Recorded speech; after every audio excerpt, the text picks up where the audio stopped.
This is Musna from the American Stroke Foundation. Today we're talking about caring for your caregiver. A caregiver is a person who tends to the needs or concerns of anyone with a short or long-term limitation due to any injury, illness, or disability. In other words, someone who assists you with life tasks that you would otherwise be doing on your own if you didn't have a stroke. A caregiver can't take care of you if they aren't taking care of themselves.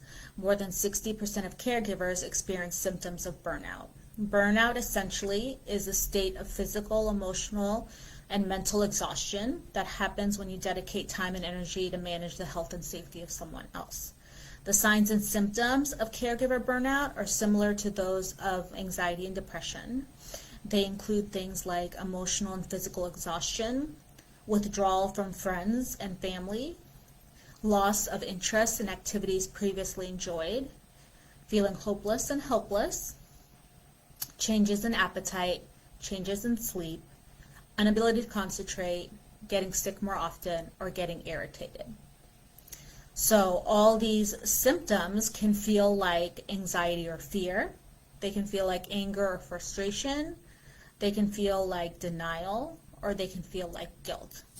Part of what happens with burnout is that role confusion happens, which can contribute to burnout. So quickly stepping into a caregiver role when you're used to being a spouse, a brother, a sister, or whatever, can cause confusion. It can be difficult for you to separate your role as a caregiver from your role as a spouse, friend, or child. Unclear roles can also emerge when multiple family members are assisting in a loved one's care. A lot of times, sometimes people don't realize that burnout is happening. The analogy I like to use is, you know how they say that if you're thirsty, you're already dehydrated? By the time you feel stressed or anxious or something that really makes you stop, stuff has been really activated on the inside. So you want to practice regular periods or increments of self-care. You want to make sure that in general your day has a lot of things that support your mental health and that you're filling your cup as quickly as it's being empty, so that by the time you feel it, it's a quick fix versus something that knocks you off your feet. The next question we have is, how can caregivers manage their own stress and prevent burnout? So the good news about this is many of the same strategies you learn as a stroke survivor, you can also use as a caregiver.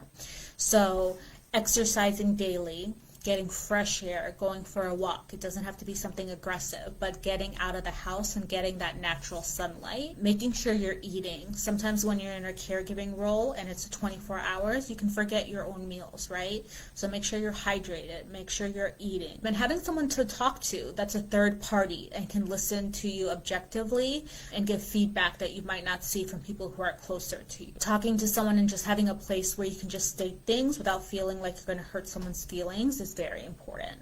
The other thing about stress and burnout is reaching out to your network. So looking at our website at the American Stroke Foundation, contacting your local agency on aging, looking at resources that are there to support you as a caregiver. So Google is your friend, start there, but if you don't know where to start, you can contact us. You can contact the person who had a stroke, contact their neurologist or primary care, and they can start you on the way.